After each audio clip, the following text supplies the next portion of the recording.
দুর্নীতি দমন কমিশন দুদক chairman doctor Mohammad Abdul Momen বলেছেন, এই সরকার দুর্নীতিকে কোথাও প্রশ্রয় দিচ্ছে না। যার বিরুদ্ধেই অভিযোগ হোক, এমনকি উপদেষ্টাদের বিরুদ্ধেও দুর্নীতি সুনির্দিষ্ট অভিযোগ থাকলে কাউকে ছাড় দিবে না দুদক। সোমবার দুপুরে জয়পুরহাটের জেলা শিল্পকলা একাডেমিতে দুদকের গণশুনানি শেষে প্রধান অতিথির বক্তব্যে তিনি এসব কথা বলেন। এই সময় অন্যান্যের মধ্যে বক্তব্য রাখেন দুর্নীতি দমন কমিশনের মহাপরিচালক আক্তার হোসেন, রাজশাহী বিভাগীয় পরিচালক ফজলুল করিম, জেলা প্রশাসক আফরোজ আক্তার চৌধুরী ও পুলিশ সুপার মোহাম্মদ আব্দুল ওয়াহাব। গণশুনানিতে 33টি দপ্তরের 67টি অভিযোগে গণশুনানি হয়।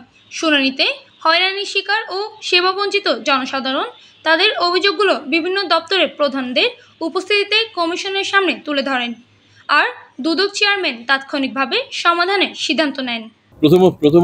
প্রথমত এই সরকার দুর্নীতিকে কোথাও প্রশ্রয় দিচ্ছে না, এবং যার বিরুদ্ধে অভিযোগ হোক, আমরা এর মধ্যে আপনি শুনেছেন যে আমাদের উপদেষ্টাদের কথাও কেউ কেউ বলেছেন। সেক্ষেত্রেও দুর্নীতি দমন কমিশন যদি সুনির্দিষ্ট অভিযোগ থাকে, আমরা কাউকেই ছাড় দেব না। আমরা প্রত্যেকের দুর্নীতি যদি অভিযোগ থাকে, অভিযোগ যদি সুনির্দিষ্ট হয়, আমরা তদন্ত করে একটা একটা করে আমরা দেখব, এবং আমরা আমাদের কার্যক্রম আপনাদের সহায়তায় সঠিকভাবে চালিয়ে যাব, এটা বিশ্বাস করি। জয়পুরহাট জেলা প্রতিনিধি মোহাম্মদ মাহফিজুল ইসলামের পাঠানো তথ্য ভিডিও চিত্রে PIB 71 TV।